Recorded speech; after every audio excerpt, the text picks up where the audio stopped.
রাজনৈতিক কার্যক্রম বন্ধ করলেই কোনো দলের রাজনীতি নিষিদ্ধ হয় না, বরং ভেতরে ভেতরে আরও শক্তিশালী হয়ে উঠতে পারে বলে মনে করেন রাজনৈতিক বিশ্লেষকরা। অতএব শেখ হাসিনার সাবেক প্রাইম মিনিস্টার শেখ হাসিনার পক্ষে এরকম কোনো মামলা, তার বিরুদ্ধে যে 5টি চার্জ আনা হয়েছে, এই চার্জগুলি সঠিক হয় নাই। আমার চেষ্টা থাকবে, আপ্রাণ চেষ্টা থাকবে তার পক্ষে, তাকে এই মামলা থেকে খালাস করার জন্য।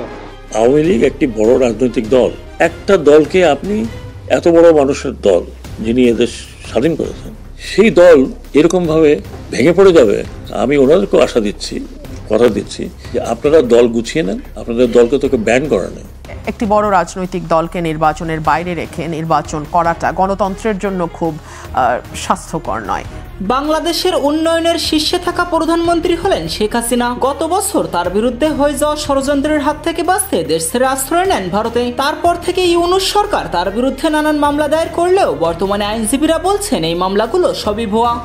আমি জিদ ধরলাম যে আমি দেশে ফিরবই। একটা জিনিস ভালো ছিল যে আমি আন্তর্জাতিকভাবে খুব সমর্থন পেলাম। আমার বিরুদ্ধে মামলা দিয়েছে, ওয়ারেন্ট ইস্যু করেছে, আমি সেই মামলা মোকাবেলা করতে যাব, তাহলে আমাকে যেতে দেওয়া হবে না কেন? ওদের বোধহয় ধারণা ছিল যে মামলা টামলা দিলে বোধহয় আমি ভয় আর দেশে আসবো না। তা আমি না, আমি দেশে যাব এবং আমি কোর্টে আমি মামলা ফেস করব। এছাড়া দেশের গণমাধ্যমে ডক্টর ইউনূস ও তার উপদেষ্টারা আওয়ামী লীগ নিষিদ্ধ হয়েছে বললেও বিদেশি গণমাধ্যম বিবিসিকে বলছেন আওয়ামী লীগের কার্যক্রম সাময়িক সময়ের জন্য বন্ধ করে দেওয়া হয়েছে। আওয়ামী লীগ দলটিকে আমরা পুরোপুরি নিষিদ্ধ করিনি। হ্যাঁ দর্শক, শুনতে অবাক লাগলেও এটাই সত্য। They're threatening the people who are already the leaders of this uprising. Nation has decided that for the time being, the activities of Awami League will be suspended for the time being. That's all we have done. We have not banned Awami League. We have not done anything. এছাড়া কয়েকদিন আগে বিবিসির দেয়া আরেক সাক্ষাৎকারে doctor Yunus বলেন, আমাকে যে দেশ চালানোর দায়িত্ব দেওয়া হয়েছে তার ন্যূনতম অভিজ্ঞতা আমার ভিতর নাই। সত্যি বলতে আমি এখন দেশ চালাতে সম্পূর্ণরূপে ব্যর্থ। আপনি কি আপনার পারফরম্যান্স নিয়ে সন্তুষ্ট?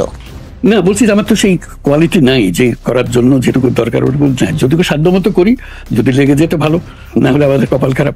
আমারও তো কোনো অভিজ্ঞতা নেই, কাজ বলুন দোষ দেবো কি করে? আমাকে যে দায়িত্ব দিয়ে দেশ চালানোর দায়িত্ব দেওয়া আছে, তো বিন্দুমাত্র অভিজ্ঞতা নেই।